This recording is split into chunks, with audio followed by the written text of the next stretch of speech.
I mean, you can't start this conversation without immediately going to the most beloved of them all, which is the Tim Burton, Mark Wahlberg vehicle. Yep, I think from classically, 2000, when people think Planet of the Apes, they beloved think classic. the Tim Burton, Tim Mark Burton's Wahlberg. Planet of the Apes. Yeah, the touching story of an astronaut and his female ape lover. Like, that's what I would call. That's what I would call Tim Burton's Planet of the Apes. And I mean, that is pretty. That's from the book, so that's fair. Yeah, it turns out that all of that cross-species human-ape, innuendo.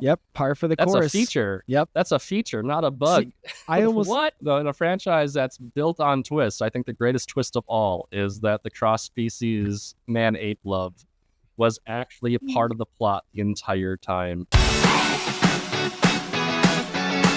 Welcome to the Voyage podcast, a show that traverses the oceans of myth and legend through the lens of Catholic theology and philosophy.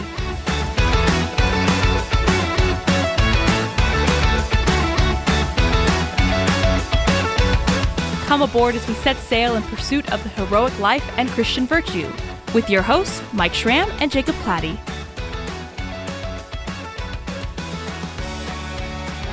With Tim Burton's movie is that it was just about, 13 years before its time, because however long it was, 13, 14 years later, you got Guillermo del Toro making Shape of Water, which is another cross-species human-animal love affair, and that one won the Academy Award for Best Picture.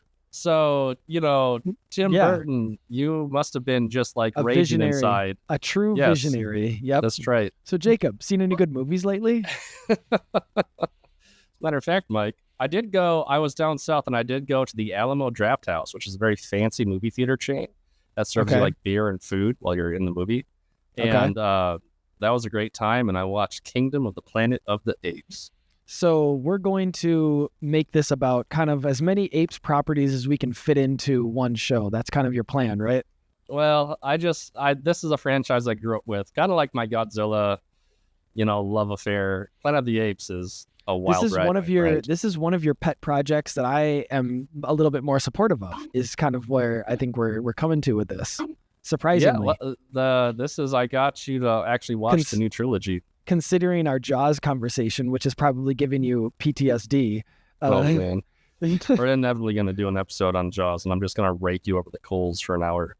Because you deserve it, Mike. Because you deserve it. Yeah, sure. That's fine. Yeah. Nice teaser for the future. Now it has to stay in. Right. I guess now we have to do it, too, I guess. It'd be a nice summer one. But so we're going to welcome everybody to this episode of the Voyage podcast, where we're going to be talking everything apes. Planets of rises, kingdoms, wars, dawns, battles, conquests, escapes too. Yeah, escapes. Yeah, all the apes, all above, the planets, beyond, around. Just one planet. Yeah. Big twist. Dun dun dun. Just one planet. Yeah. And all the different fun adventures that are human. What would you say? They're descendants, but devolved descendants. Got themselves into the humans and if you've seen any Apes property, or if you even know, if you even just know about the Charlton Heston, it's almost become a meme, or it's almost a cliche that they were on Earth the entire time, and Mark Wahlberg discovers that what? Yeah, that's the planet of the. We're on the planet of the Apes, Jacob, right now. We are the planet of the Apes, Mike. Yep, that's profound. That's deep. Mm-hmm. Yeah. I do think that Tim Burton's movie gets too much crap. Like, it's a fun movie. Like, it's like it doesn't age well, but like that was early 2000s, like kind of popcorn movies, Well, the makeup effects were awesome. Like, they were incredible. They look very, very authentic. It's like when you compare them to the old ones, obviously. And hey, I even think the 1968 Charlton Heston one is like surprisingly good ape face for like its time or whatever. That's a careful way of putting it. Sure. Yeah. Oh my gosh. But in 2000 they were able to like bring animatronics into it. Like it was, you got gems like arguably his greatest role. Paul Giamatti's greatest role. John Adams, move over. We have a much better representation of your skill set. That Holdovers movie that just came out that I think you won an award for. Everyone seems to love. Yep. Step aside. Get out of here. Get out of here. Dr. Zaius. He's not Dr. Zaius in that movie, is he? It's been a long time since it's been too long. Well, Dr. Zaius. Now I just got the song from The Simpsons stuck in my head. Yep, I know the Amadeus one. Yeah, I know. Dr. Zaius. That's actually all right. If there's one Apes thing that everyone needs to see in their lives, it's that moment from The Simpsons when they do the one, Apes like, musical. 30-second, parody. Yeah, it's one of the best parodies of all time, and it's just this little gem in a Simpsons episode. You got Troy McClure, and he's like, everyone's surprised that he can talk. You can talk. You can talk. Yeah, which again, that is par for the course for even like the like you mentioned Kingdom, which you've seen, the Kingdom of the Planet of the Apes, which just came out. So I've seen the newest trilogy, and then I've read the book, and then like I said, I've seen the Mark Wahlberg one. I haven't seen any of the old Charlton Heston ones. I haven't seen the newest Kingdom movie. So this will kind of be a pastiche of like what we're familiar with, and then obviously the common themes that will emerge from all of it. We're gonna race through how crazy the original movie series is for Planet of the Apes, and then we'll get into like meaty details about some of this stuff. But 1968, which is a straight up classic, Rod Serling wrote it, for example, right? Charlton Heston is one of the best. Twilight Zone fame, and anyway. Yep. Charlton Heston is the main character in it, and it's kind of like it may be his biggest role outside of like 10 Commandments Moses? and Ben-Hur and all that stuff, right?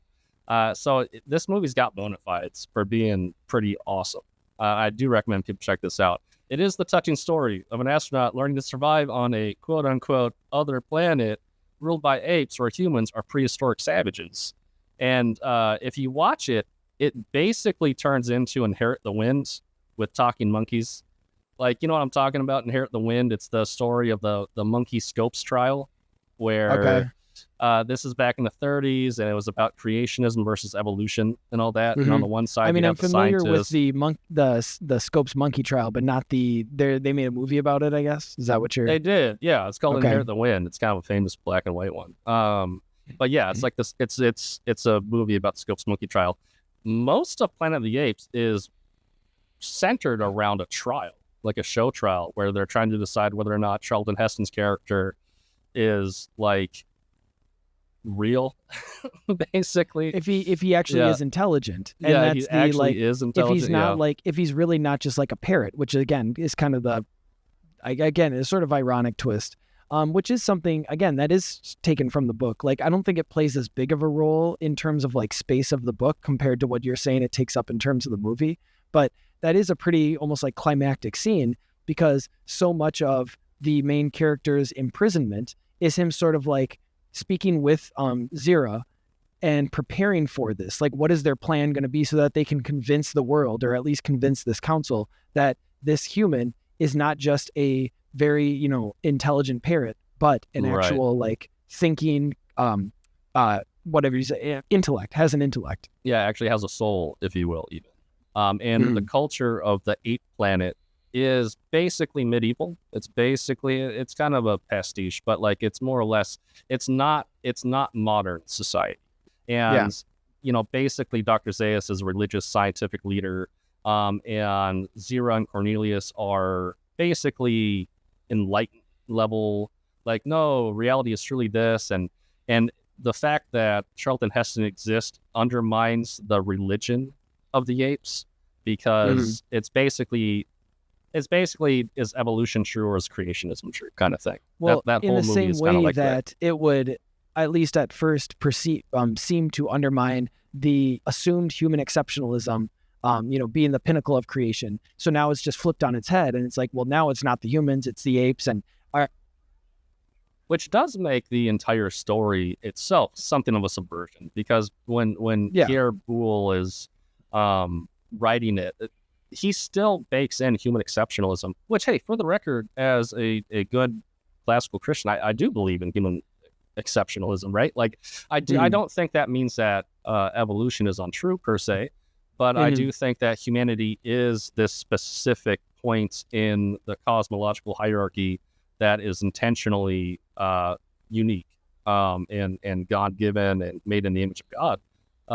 But within the context of these ape stories, it definitely raises questions of what exactly it means. And these aren't Christian fables, right? Like, they're just not.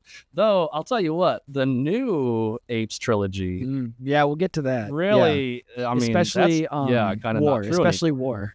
War. Like I said, haven't seen Kingdom, but War definitely has that. But the stuff from the 60s and 70s and the original Pierre novel, they're not Christian fables. If anything, they're kind of like calling into question like the nature of humanity. Frankly, they're very nihilistic. Even the movies are like super nihilistic. So spoiler even alert. Just the whole thing of like having a quote unquote sad ending, not having the satisfying like, oh, and then the humans win in the end, or they prove that they're the good guys too, or something. That you don't get that. These are dark. These are basically dark, goofy movies. The end of Planet of the Apes obviously famously ends with him discovering that he's not on a distant planet in a different solar system. He's on Earth of the future. There's a Statue of Liberty buried in the sand because humans annihilated themselves with nuclear Armageddon, and the apes took over the planet, kind of thing. And that's the big twist for the first movie. But he's just stuck there. He's knowing what he knows about human civilization, knowing that he can never make it back to human civilization. And it's a pretty dark ending, right? But if you think that Planet of the Apes has a dark ending, Beneath the Planet of the Apes wants you to hold its beer. Because beneath the Planet of the Apes is the touching story of another astronaut who shows up, steals the first astronaut's girl, only to discover that there is a society of telepathic mutant humans worshipping an atomic bomb in the remains of the New York subway system. While Dr. Zaius is up on the surface. Talk about a left turn. It's a different movie. Beneath is a very different movie from the first movie. While he's up there doing that, Dr. Zaius is sitting there, organizing a genocidal, army that's set out to extinguish humanity once and for all because they're just too much of a problem for his belief Dr. system. Zaius in the old movie is Woody Harrelson from War, from the new movie. He's like that's much better. That's fairly accurate. Yeah. So and again, it makes you wonder if they were kind of turning that on its head too, like just as everything's just topsy-turvy. But I mean, just having a genocidal warlord isn't like super like, oh wow, how out there, what an homage. It's like, well, that's just a good bad guy. That's just a good villain. So I'll never forget the first time that I actually saw Beneath the Planet of the Apes, because I had seen Planet of the Apes like, probably a handful of times before I decided to actually check out the rest of the series, right? And I am telling you, man, it's like you have no idea what's going to come next in Beneath the Planet of the Apes, because it just keeps getting wilder and wilder. When you end up underneath the planet and there's all these humans that are using telepathy to move the plot along or whatever, but then you end up in a chapel that has a giant atomic bomb centered where the altar should be, and they're sitting there singing hymns, and they have like this hymn they all sing to the bomb, and this is depicted in the movie, and it is a surreal movie. You just think like it's trippy. The people in the 70s were not okay. Like this is weird.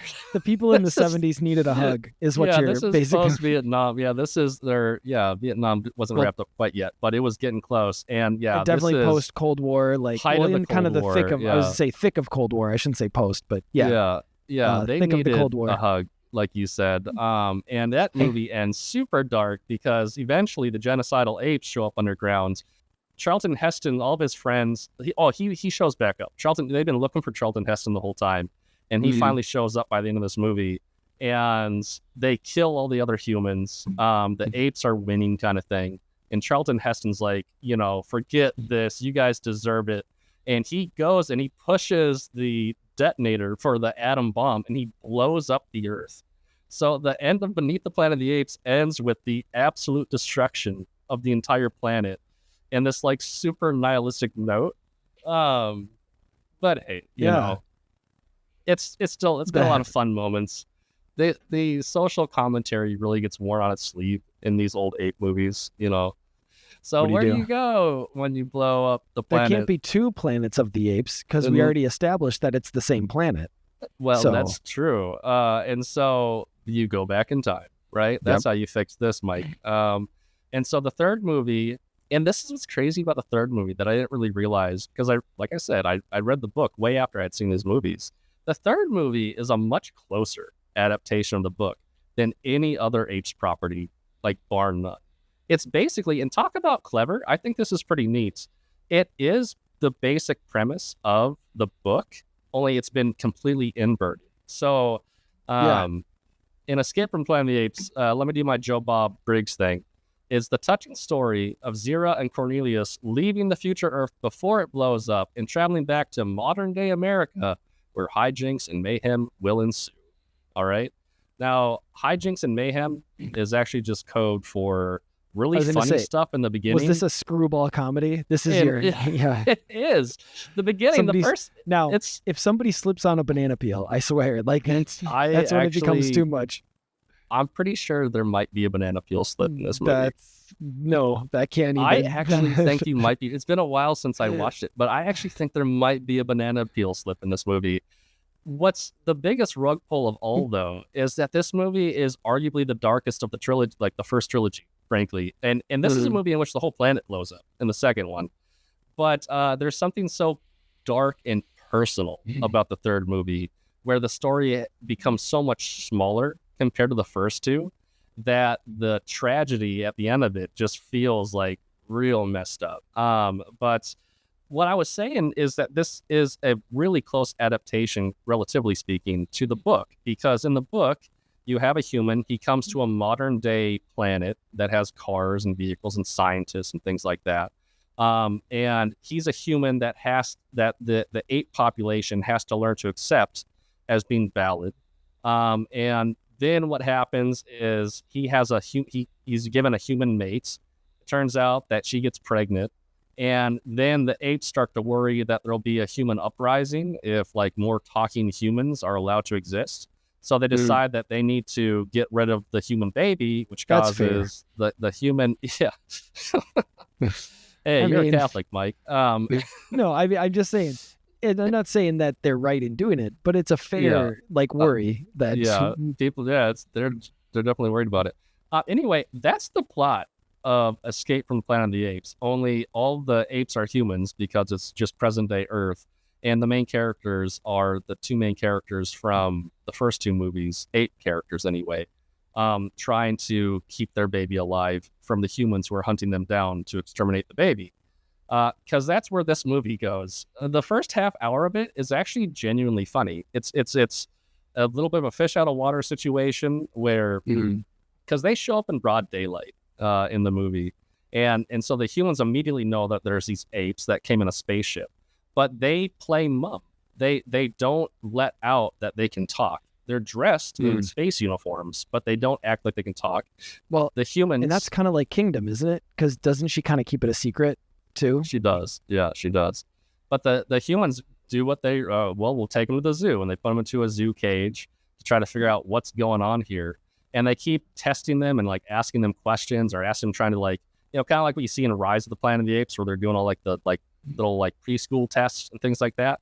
And it's actually really humorous, because that Cornelius and Zira are actually hyper intelligent creatures, and they all just kind of sit there and smile at each other and wink at each other and blow the humans' minds repeatedly, and it's done to pretty comedic effect.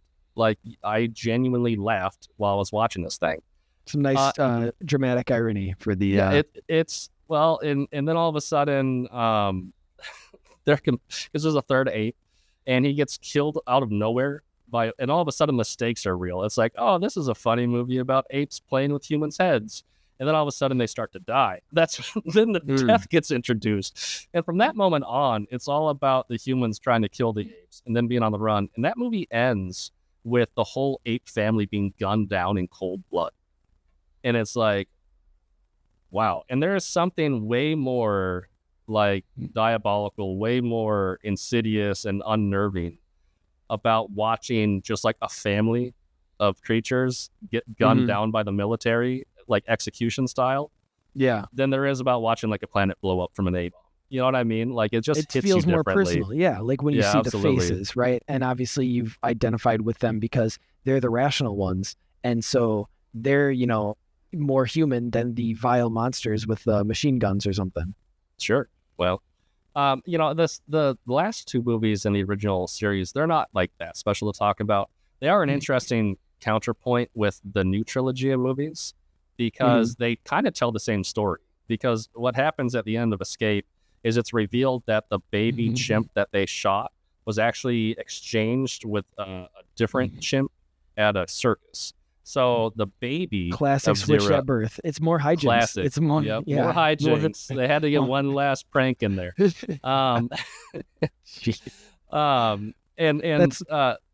This is like when I'm undermining Jaws at every turn. This is just like when I was watching. It's like, oh, so it's just like this, right? I'll give it to you. It's actually pretty dark. They pull the mask off the shark, and it's really just the old groundskeeper and stuff. Which honestly, Jaws has that though, right? Because remember the kid who has the fake fin? Oh yeah, he has the fin. Yeah, True. So it's classic Scooby-Doo stuff, is what it is. You gotta save this commentary for the Jaws episode, Mike. Oh, it's just another good teaser. What are we gonna talk about? Yeah, another good teaser. Because I can see you're shaking right now, Gene. That's the. Oh, I know. It's like I'm smiling, but my eyes are dead. Right? You're seething. I thought that was the end of a friendship. that conversation we were having. It was close. Okay, you're just showing up for the paycheck now, right? Yeah, true. Yeah. It's like I'm just filling out my contractual obligation at this point, and then I'm out. Buddy. Yep. I am out. Exactly. I am out like monkeys in a spaceship on a blowing up Earth. If they had, what would have sealed it is if before they escape, if they shook the dust off of their feet, just like in Canicle for Leibowitz. Because I was really hoping, there could have been a Canicle for Leibowitz reference. That would have been a good idea, but it was a total retcon. It's like there's no insinuation that they get off the planet and beneath the Planet of the Apes. It's just when the third movie starts, they just kind of retroactively. So that you can keep the story going, keep the sequels coming. So the final two movies of the original series, though, basically cover the events that are going to get retcons by the new trilogy. And so so what happens is that baby Milo, the monkey, he grows up. He gets renamed Caesar by his owner, and they have a friendship, kind of like James Franco's character does have with Caesar in the new movies. But by this point, it's explained that a disease that came from the future monkeys, Zero Cornelius, actually contagions all the pets in the world. And so all the pets died. And so humans needed pets. So they adopted apes as pets. And then apes got handy at being good servants. And so they enslaved all the apes. All the apes are still just apes. They're just really good at being house servants, I guess. And then you have one intelligent ape who is Caesar, and he has to teach all this this underclass of apes that have been brought into society to serve humans how to rebel against the humans. And so that's what happens. And then after reminiscent to the James Franco scene when he gets put into the encampment, and he's kind of the revolutionary leader too. So no, I'm to being dead serious. The trilogy is basically a remake of the final two movies, because the final of the original series, because the final two movies, Conquest and Battle for, it's just so Caesar leads an ape rebellion in Conquest, and then Battle for is basically a civil war between factions of gorillas, in this case, gorillas and apes. For what type of relationship they should have with humans at this point, and they introduce mutant humans. So because it's atomic wars happened already. So it's if you want a comparison to juxtapose, you can watch those two final movies and see how they took elements from them to create the new trilogy. So it's an interesting history of movies, but anyway, it's like I've already seen it. I don't even have to watch the old ones. Really don't have I've already seen them. I've seen them. I've already seen them. Yeah. Yeah. What was your favorite movie of the new trilogy? I mean, It was probably War. War is probably the. It's got a good reputation. People really like War. I like it too. Yeah, I honestly, it's like I hadn't even thought of like which of the three I liked the best until you asked me just now. I mean, I like the first one too. I don't know why the middle one seems like less. Why that one's not standing out as much, but I also. Yeah, I don't really know. Like I couldn't write you a paragraph telling you why at this moment. I just hadn't really thought much about liking which one more. I just was sort of, getting the story and stuff. But I suspect it's your poor taste. Yeah, well, you said you liked War the most too, so I guess what does that say about you? I like the second one the most, actually. Oh, okay, yeah. But here's the thing, I like all three of those movies, and they're a cohesive story, and so it's like a 3-act story. It really is. They kind of see right it as one big story, even though what's funny is the human characters are not consistent all the way through, which, I mean, in one sense, maybe that's obviously on purpose because it's really about Caesar, right? It's Caesar's story. Caesar's like the Luke Skywalker of this trilogy. Sure. It's really it's his story. And everyone else is just sort of like satellites to him, kind of. It's basically Moses, right? Like the whole trilogy is 100% Caesar is Moses. He's the great lawgiver. Even going back to the beginning, just with like the whole like circumstances of his birth and him being sort of like stolen away from like, so that he's the enslaved population of apes that are being scientifically tested on. He gets gathered up by by a scientist, right? So by an Egyptian, right? Raised in his household. He's like the head scientist, so he's like the pharaoh of the lab kind of thing. It's honestly it's kind of unreal how and then the parallels just keep coming from there. I don't know if we should just make this, the next 10 minutes, just roll through just go through all the parallels. Yeah, because this is where it really starts to get meaty for Christians. Like we said earlier, you go through the entire series including the novel, and I mean, like, there's fascinating stuff to talk about, and we'll get to the novel after this, but like they're not great Christian fables per se. They're really nihilistic. The new trilogy, I mean, this is like Judeo-Christian it's one of those things where it's allegory. Like it can't be it, even if it is sort of like this is just because we know this will sell tickets. Well, it's like, okay, that says something in and of itself, that is still a thing that sells tickets, right? That still makes money. But like you already mentioned, like all three of these are pretty highly rated. Like in terms of, the Rotten Tomato score is not in the 30s. It's in at least the 70s, if not 80s and 90s. Last because they're really when I was looking movies. it up. Well, yeah, no, and they're compelling stories, not just, two Christian guys who like them. So for now, I don't want to jump all the way to War, but the ones that we were talking about the most definitely have to do more with War. But so just really quickly, the circumstance of his birth, it's that he, originally it was his mom who was the one who was supposed to be like the savior.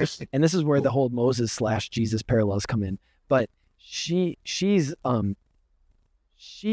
kind of perceives the scientist as a threat, and she goes crazy, and they think it's the drug that they were giving her that made her go crazy, so they kill her, right? But it was because she had actually been pregnant, and so there's this baby, right? This baby of, and this ends up being because he wasn't given the drug directly, it's because he received it from his mom who was getting the drug.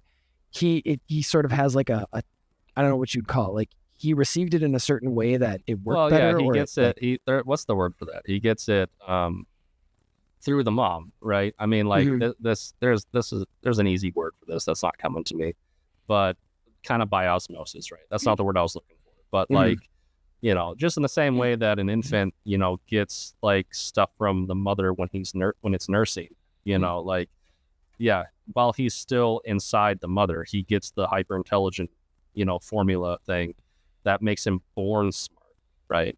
And then the creatures that he leads in the rest of the movie, he doesn't get the kind of direct revelation like he did from his mother. Instead, he has to give them the gas. He has to give them the immediate effect, right? I did have to say, and this is a little bit of a sidetrack, but this is right after the Harry Potter series, and you've got the boy who played Tom Felton, who played Draco, and I just can't imagine him thinking like, I've been playing this jerk of a character for 10 years. I really got to get out of this. I don't want to be pigeonholed as an actor, typecast as an actor. So what role am I going to take? oh, well, we've got this jerk character who is like abusing apes in this, confinement. We think you're perfect for it. And he is like, he went in to read for James Franco's character, and they're like, you know what? We're not feeling you for James Franco's character, but we have a great jerk we want you to play. Yeah, and he just sighed and said, fine. Like, what's the paycheck? Yeah. So anyway, this is because, again, this had to have been like, what, a year or two after the final Harry Potter movie came out, and he's right back at it again. It just felt very natural for him. But anyway, there is something kind of immaculate conception almost, If nothing else, it's more birth. Like Samson-ish, right? Where it's like odd circumstances around the birth. He's this child of the promise, like you already said. He's taken into the home of the antagonist, of the head scientist, and this head scientist, James Franco, he has a personal investment because his dad is developing Alzheimer's, and so he wants to develop this Alzheimer's. Like, this is his baby, this is his project, because he wants to save his dad. So anyway, one thing leads to another. His sort of quote unquote violent ape nature comes out. Now, he was just trying to protect the dad who was having an episode at the time, but it's perceived as this really violent thing. So he gets put into a confinement, right? Until the like trial is over, basically. But it's in that experience, so he goes and into him exile, being mistreated with his fellow Israelites. I mean, his fellow, chimpanzees, and he also has to fight for their respect. Because remember, the Israelites don't want to accept Moses at first either, but he wins them over, and he leads this uprising. And he goes back to Egypt / the science laboratory, and he frees the slaves, right? And they take the spoils because he takes all of the serum and stuff because he wants he gets them all intelligent. And so and then there's also Koba, and Koba is going to become a Judas Iscariot, right? Because it's primarily, I would say it's primarily Moses, but like I feel like Mike has pointed out in previous podcast episodes. Oh, there's the shout out. Thank you. The Moses and the Jesus archetype have a lot in common. And this is intentionally so in the plan of God's providence here. Moses is a type of Christ, right? And, it's all supposed to point to Christ. But as such, there are correlations between Moses and Christ. And what the Apes movies, the new trilogy, does is like you have a special birth, right? So that's kind of Jesus-y. And then you also have a Judas Iscariot. As we've talked about. Well, it's Moses-y too, But you got Koba, who is his brother, but also betrayer, right? One of his inner circle. He's one of his inner circle, his disciples. Because there's a class of close disciples, basically. Well, and he's Caesar very much gets. the zealot class too, right? Because he wants to overthrow more with violence, whereas Caesar wants to do it, peacefully. So it's kind of the whole Professor X and Magneto parallel. It's the MLK and Malcolm X parallel too, as we'll see kind of played out with the violence in Koba in Dawn of the Planet of the Apes.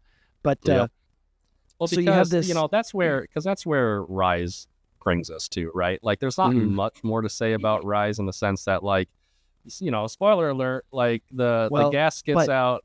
Where does quote unquote Pharaoh, the David Oyelowo character, the business guy, where does he get thrown into? He gets thrown into the sea. That's true. At the end. Yeah. And with it's and with they his have chariot. to cross the sea. They have to cross the sea. It's the Golden Gate Bridge. But his chariot, horse and rider get thrown into the sea, just like Miriam says. That's true, actually. Isn't it another Moses one? It's another Moses one. Yeah, that is pretty Moses-y. Yeah, that's crazy. That's going to come back. That more of that Moses type stuff of crossing the sea is going to come back. This is all live. We didn't write either of these down so far. No, this is. I knew we could just talk about these movies. But then Caesar becomes the lawgiver in in Dawn of the Planet of the Apes. Caesar becomes the lawgiver, just like Moses. And where are they living? They're living up high. They're living up on this mountainside with in the jungle-y, foresty sort of area. And that's where he gives again the commandments. It is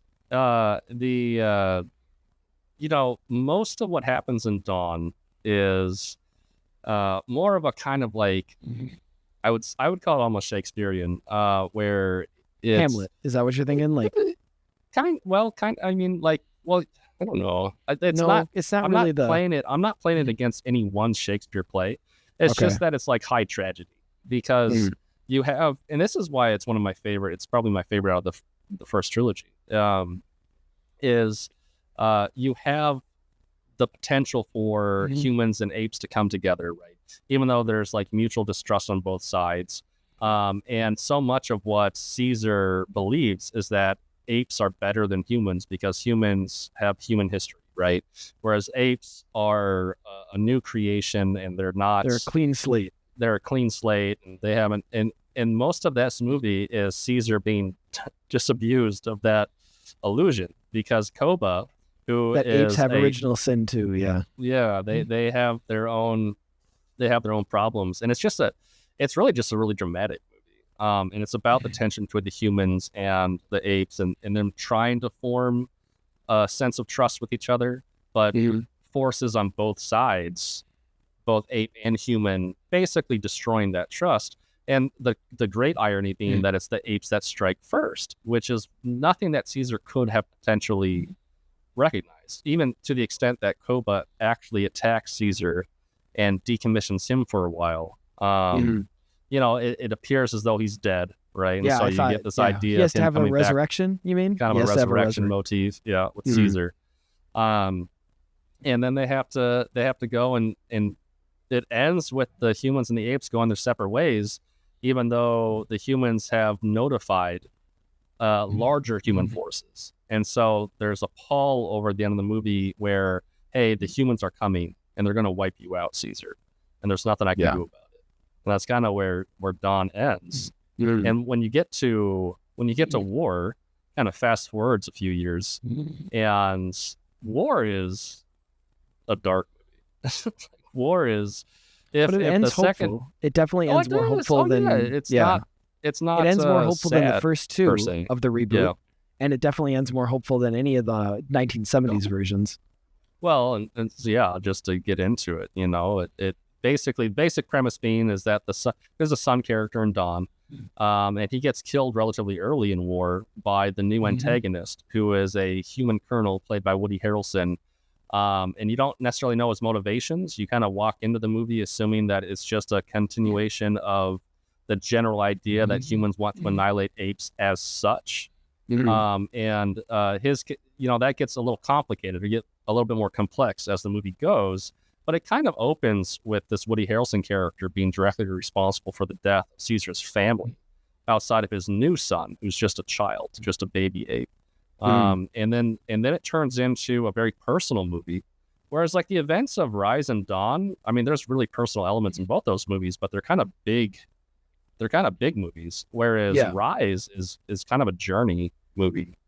It's an Expendables movie. It's like where they get a small group together and they're going to go and hunt this guy down and try to seek revenge. And they Caesar come across a human too that is sort of like taken in almost as like a pet or whatever. Well, they name Nova, and that creates a joke for Kingdom actually. But Nova is just the character from the book, and she's also the name of the character from the 1968 film.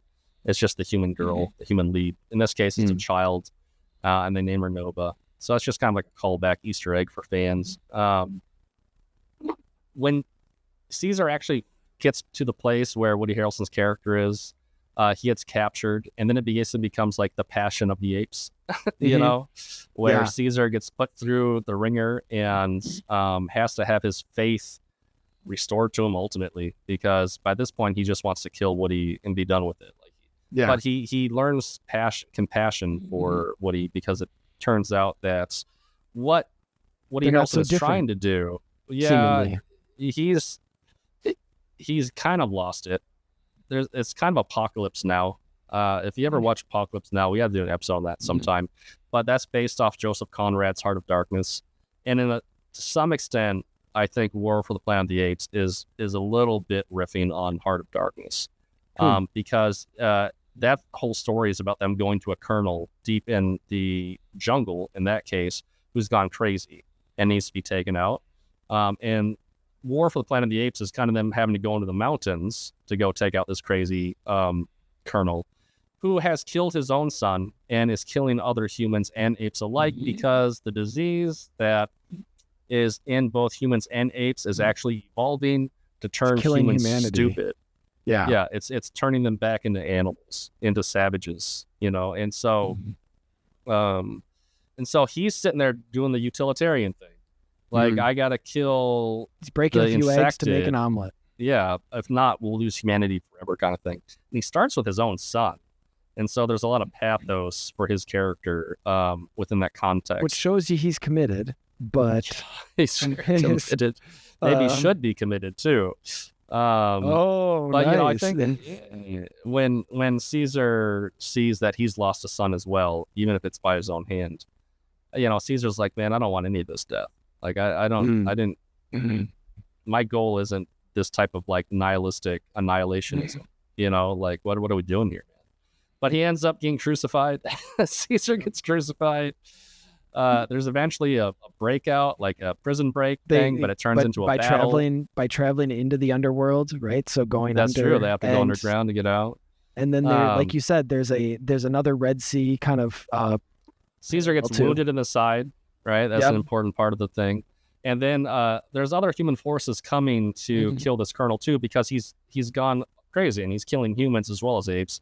So there's a larger human force coming to siege like this kind of like mountain castle fortress where they're at. And so while the apes managed to get rid of like the kind of crazy humans in the castle, they still have this whole army, a whole new army of humans to deal with. But explosions from the climax create an avalanche in this mountain setting that rolls down and erases the human army. And it's very Red Sea. It's very like, the problem's gone. You have this whole army just gets wiped out by water, kind of thing. At which point Caesar goes and takes his children across the desert where they find the promised lands, only just like Moses. And instead of being able to enter in the promised land with his people, he's still wounded from the side. And Maurice gets to be there along. So Maurice is kind of the Aaron figure, which we haven't mentioned him at all, but he does show up in the Rise movie. He's as been one of the like, ones in the enclosure. That's his right hand man that doesn't betray him like Koba. He's like you said, he's the Aaron figure, and he's there right by his side as Caesar on the top of the mountain. Right, that's always and that's where Moses died. Right on the top of Mount Nebo, is looking out and seeing his nation, seeing the Israelites enter into this land that he brought them. So it's another it's a nice full circle. Yeah, it is. I'll do a real brief review for Kingdom. It's funny because it takes place hundreds of years later, and so you see the aftermath of the Promised Land. So now we're into like Israel and like King Saul territory. Why aren't there like icons of Caesar that are up like on the walls or something? No, and the craziest thing, and so throughout the first trilogy of the new movies, he actually has that cross like. It's window panes from a circle window. From when he was staying at James Franco's house, it would look like a compass in the almost. Attic. Yeah, but it's got the 4 points and it's in a circle. It kind of looks it's quasi like a Celtic cross almost or something like that. But and it was definitely supposed to be like a sort of. It was supposed to be kind of like a cross symbol sort of thing. Well, hundreds of years later, you actually have monk-like apes that are, I'm actually not sure what type of species he is. I think it's like a different species entirely within like the simian, whatever genus. I'm not a scientist, but he's a monk. He's basically a monastic, and he actually has a cross necklace. That's awesome. That's like, and he's the last of his order. And they're sitting there just like preaching the gospel of Caesar, basically. And then you have this false king in this new Proximus Caesar. So he takes on the Caesar name, but he's kind of an antichrist figure. But it's very King Saul-like, and it's all about what happens 100 years later, and where does the ape society go and things like that. It's much more of a popcorn movie, I would say, than the first trilogy was, but it was a really good time. I went with my family. My kids loved it.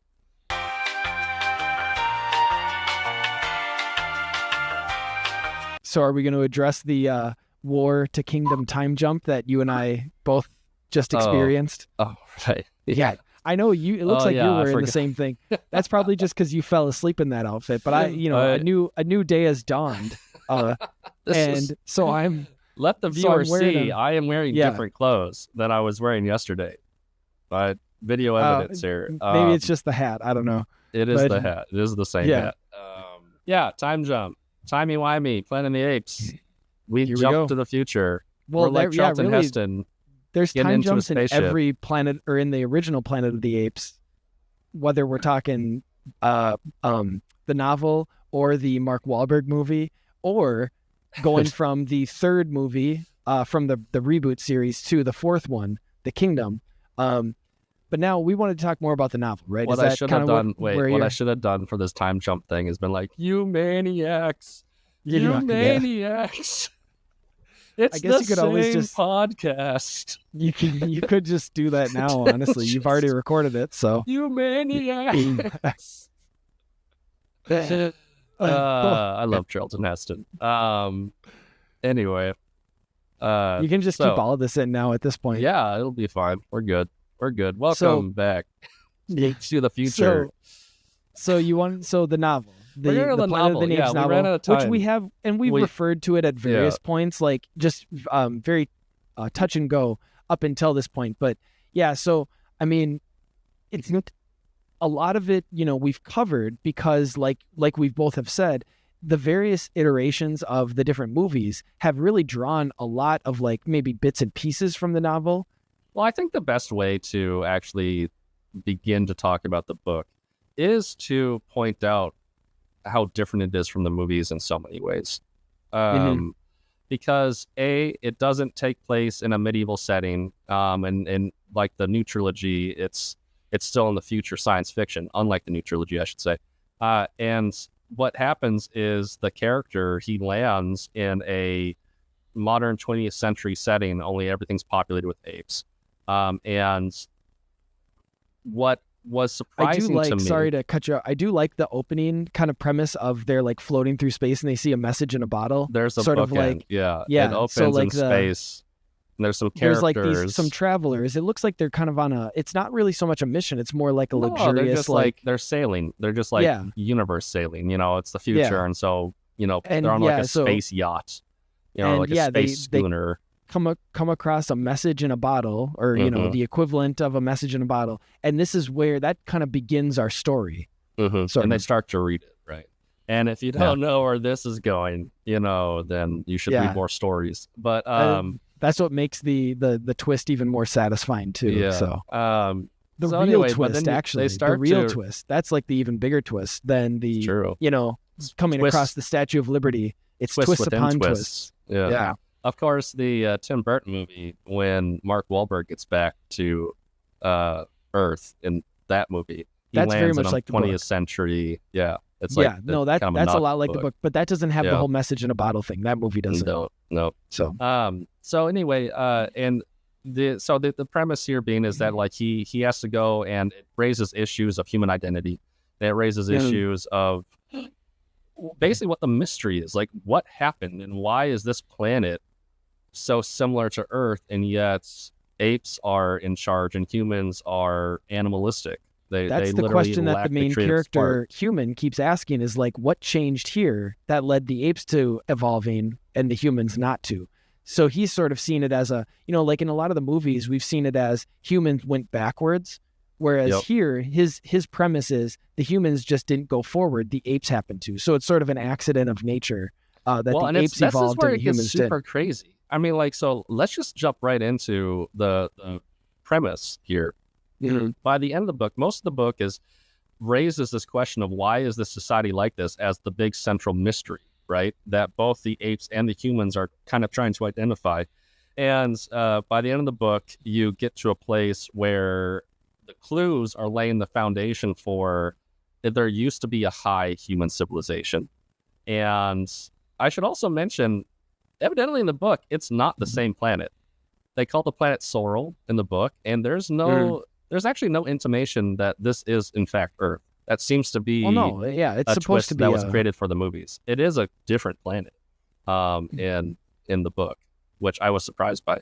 But there was a high human civilization, and that went away, and it was replaced by apes. And they proved this because the apes are in there experimenting on humans, and they tap into the kind of like human race consciousness, because I guess 1960s there's this kind of fantastic idea that like there's a race consciousness or something to that effect. But she's able to dredge up memories through a kind of like, I don't know, sciencey hypnotism, I guess, about her ancestral memories, this patient on the table kind of thing. And here's where Boole, that's his name, right? Pierre Boole. I don't know how to say his name. Author. The author. Yeah. This is where he takes the story. Basically, probably not the French pronunciation, but anyway. Yeah. I'm sorry for all my French listeners. For all those French listeners. Yeah, that's exactly. Right. But basically, the humans just stopped caring. The humans just got super lazy, and they just kind of gave up on themselves. And it's eerily dystopian. It becomes a really, really eerie novel prediction for the future of humanity, especially living in the early 21st century now, where his basic hypothesis is that humanity is just going to just going to shrug their shoulders and lie down and revert to animals. Do you remember that movie of oh gosh, now I'm forgetting the title, but it had Luke Wilson, and he goes into the future and like Idiocracy. Yes. Yeah, it's sort of like it's like a less funny Idiocracy, or less comic. I should say less comic Idiocracy. Well, it actually, frankly, no, it becomes straight up satirical at this point, because like when you start like, and then the whole novel is truly revealed for the satire that it actually is, because. What the big mystery is that the apes were like, if you don't want to be human, we'll be human in your stead, basically. If you guys want to give up on human exceptionalism, then we'll take the baton and you guys can go lay down and be the pets, and we'll be the high civilization. And that's what happens. It's just, so it's absurd. It's basically an absurd concept, because the different little vignettes that this patient remembers that gives the kind of like brief history is a doctor who's like, I'm experimenting with cancer treatment, but all of a sudden the apes tricked me, and now I'm on the table getting the cancer treatment. It's sort of like, instead of a science gone wrong, like a intelligence gone wrong in the movies, it's more like just laziness gone wrong. I don't know, like comfort gone. It's like a comfort gone wrong, I guess. Instead of an intelligence gone wrong, it's a lack of power. It's decadence. Comfort gone wrong. Yeah. What it really comes down to is this idea that humanity can reach a pinnacle of civilization, and then without the drive and without the, perhaps the suffering or the constraint that necessitates overcoming and being ingenuitive and whatnot, humanity just stops. It just stops. So this is the author saying the apes are after our jobs, and we need to. It's so much like that. It's actually so much like that. I don't care what your politics are. There's a lot of weird parallels to what he's talking about. Yeah, that almost. Honestly, it's borderline. Like it's almost borderline. Like, ooh, is it racist? Is it like It raises all. We don't have to go there in this particular conversation. It raises all kinds of questions like that, though. Yeah, and it really is. And you gotta imagine this coming from a mid-20th century Frenchman, European. They will not are they replace coming us for our jobs? Right? Yeah. Are they going to replace us? Kind of thing. I'm just saying that's clearly where the text goes with this, but we don't have to go there in this conversation. No, I'm too scared to. But there's plenty of things to talk about in regards to this. Basically, it raises questions of what does it mean to be human. And the other thing that I thought was fascinating about the novel was it's kind of like a proto-AI conversation, because what they demonstrate. Because here's the thing, the whole time, the human character and protagonist is, all I noticed in what the apes, they've been doing this for 10,000 years, but they've not gone further than where humanity got to. They've only maintained for the last 10,000 years.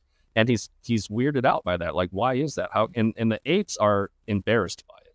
And there's this weight. Yeah, it's like, and so part of the evolution of the apes and part of why they became the dominant species on the planet is it's a play on aping, right? Like the language we use to, if you're aping someone, you're they're very clear them. about that in the book. They explicitly state that in the book. Because all they were doing was imitation. And so it's like they haven't been able to be like as creative.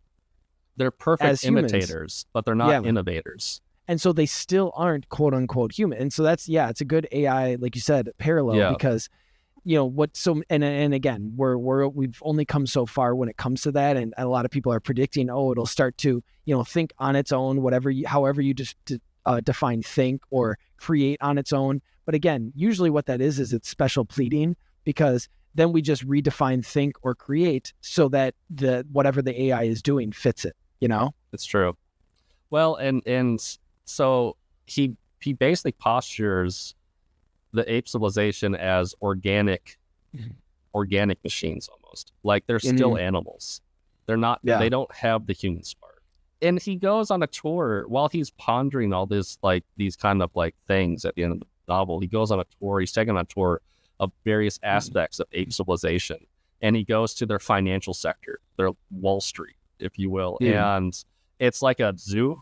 It's like they like have a just zoo like in there. The Gosh, that was perfect. tall walls of like numbers everywhere, but they're acting more ape-like than any other, just swinging around and like screeching and like writing numbers on the wall in chalk or whatever. And he goes on and he says, it actually looks just like the humans. No, he says, this actually looks just like what it looked like back home kind of thing. And so it becomes this conversation about how humanity itself is just Girardian imitation, right? This is all Rene Girard stuff at this point, where it becomes humans are just parrots. All humans are just people who just repeat what other people told them to say unthinkingly. And all of ape civilization becomes a parable for I can see that third eye. That third eye is showing. That third eye in your 40s. It's starting to come out. I was shocked. I did not, because none of this stuff. The movies, ironically, the movies are all about like the fight between like science and religion. Ultimately, it's at least always, the 60s and 70s. Like, it's very. There's lots of religious themes in the early ones, but it's quasi anti-religion. Frankly, the movies new ones are small. pro-religion. And the book is neither. The book is basically just a commentary on human nature, full stop. And it doesn't have a lot of thematic similarities in that regard. But you keep bringing up Girard, but this is pre-Girard. Like Rene Girard isn't going to come onto the scene until like the 80s is when a lot of his ideas start to become, more public or whatever. And when he starts teaching at Stanford, I can't remember exactly what year, but he just died like 20 years ago or so. So this is like, if only he was still alive, so I could ask him if he was a Planet of the Apes fan. If he was, if he watched that this movie. novel is anticipating a lot of what he's talking about. The only thing that the apes are actually good at, and this is where it gets creepy and dystopian, is because they do have this new technology, this ability to access, human race consciousness or something like that. Subconscious mind, memories or whatever. The reason why that's where they've been able to innovate, though, is because they have this utter inhumanity, this utter lack of concern for the well-being of the humans. They're willing to test on their subjects, and which they're again, willing to. The parallel is how we are with and that's true. Monkeys it now. Is fair. So that's sort of the and that's very front and center. There is the animal rights element to that. That's totally open and honest. Nevertheless, it's their inhumanity that allows them to basically access a kind of knowledge that humans haven't attempted to access. So you're saying that if we want to develop that Alzheimer's drug, we just have to be meaner to the apes. Is that what you're it's like that's what's stopping us. That's what's stopping us from finally cracking that code is we have to, kind of like James Franco in the Rise movie. I mean, wasn't going to say it, Mike, but David Oyelowo, he's the mean one. Yeah. Yeah. Well, since you brought it up, but it goes into, I mean, the movie, and yes, it is an animal rights thing, but it also works well in the sense of like humans behaving like animals. The animals behave like it's inhuman.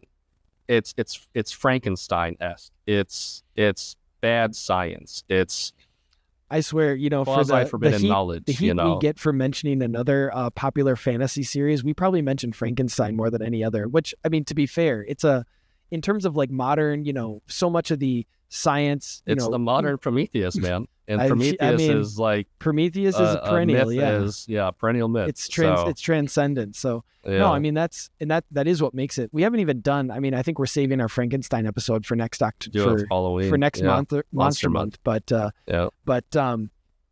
that's probably when. Are we going to save our Jaws episode for that too, or are we going to try to do it over the summer? Since it's the summer, maybe we'll do it. Maybe that'll be next summer. Who knows? We're running out of time. Monster in the House. Yeah. I was surprised at the questions that get anticipated in the novel. The idea that humanity is just going to give up on itself explicitly, like the things that this lady says on the table are just like, I don't want to do it anymore. I'd rather just like play games. And I'd rather just stare at my phone. Down. Is that what she said? I'd rather just be taken care of.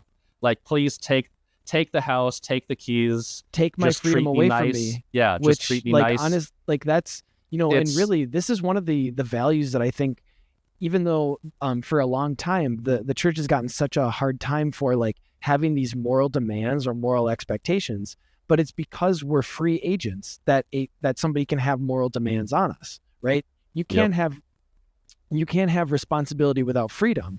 And so, for all the flack that, and maybe it's coming around again, but like it used to be, and everybody didn't want this burden of morality that the church or Christianity always gave. And now it's like, oh, but what are the consequences of, breaking those chains, quote unquote, is like you were saying, it's sort of, it takes away your humanity. It takes away your role as a moral agent when you don't have the responsibilities. And like you said, what do you basically become? You become a glorified pet. Yeah. Or at least that's what but that's what Planet of the Apes says. That's what Planet of the Apes says. WALL-E if Apes took over instead of that giant, navigation unit.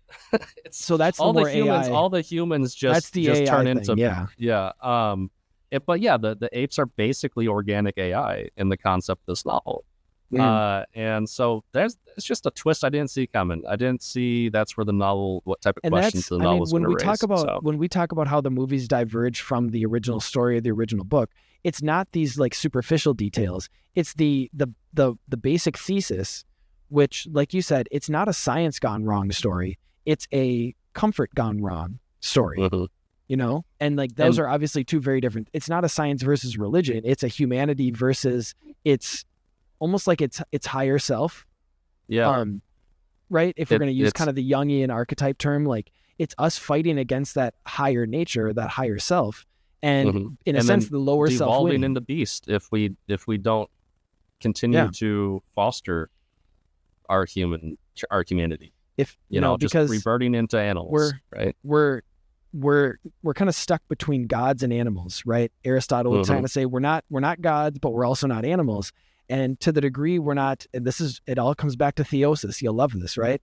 If we don't participate or in theosis, then we're going to go backwards, right? There's no like just staying on the fence. You're going to go one way or the other. That's true. So yeah, like I don't go as far as to say it's demonosis necessarily, right? But even if it's just you become like you lose that humanity and you start to become more animalistic. And in this case, what are we going to, Planet of the Apes is a good, I guess, cautionary tale. Well, and that's how the novel ends, right? So he escapes with his new family. He goes back to Earth, and when he lands on Earth, it's controlled by apes. So the twist isn't that it's the same planet. The twist is that what happened to Sorrel, in fact, happened to Earth. And that the humanity of Earth took the exact same path that the humanity of Sorrel took. And so he can't escape what's happens. And maybe because it's less complicated, but that is, the movies get that sort of time jump element right. They just, like you said, they don't go to a distant planet first. It was just all the same planet in the first place. But in a sense, like you said, what happens on that distant planet in the book does happen again on Earth. And finally, what's the big reveal or twist? The twist upon a twist is that who catches that message in the bottle? The space schooner, who caught that message in a bottle? Yeah, it was apes the whole time. It's apes all the way down. It's apes all the way down. Well, so good. This is a great franchise, folks. I mean, the 60s and 70s movies are cheesy, but the new movies are awesome. The new movies and the old good. Movies are great I'm looking too. forward to the Kingdom one too. Kingdom's fun. The novel raises real interesting questions. So highly encourage you go check it all out. Yeah, and it's actually really readable too. Like I was expecting it to be maybe like, I don't know, just like it's very readable. The book was. Yep. Sorry, that wasn't a great ending. No, just yeah. So but now we're gonna keep it rolling. Yeah. Like, subscribe, and whatever Mike says all the time. And yeah, now it's your turn. Keep your dirty hands off me, you dang dirty podcast host. I thought it was Filthy 8. Wasn't it Filthy? You filthy podcast host. Thanks for listening to Voyage Podcast. The Voyage Podcast is a production of Voyage Comics and Publishing, which seeks to create exceptional entertainment informed by Catholic values that inspire people to live a heroic life. Voyage Comics seeks to advance truth and beauty found in powerful stories. To learn more, visit voyagecomics.com. You can also follow us on Facebook, Twitter, and Instagram.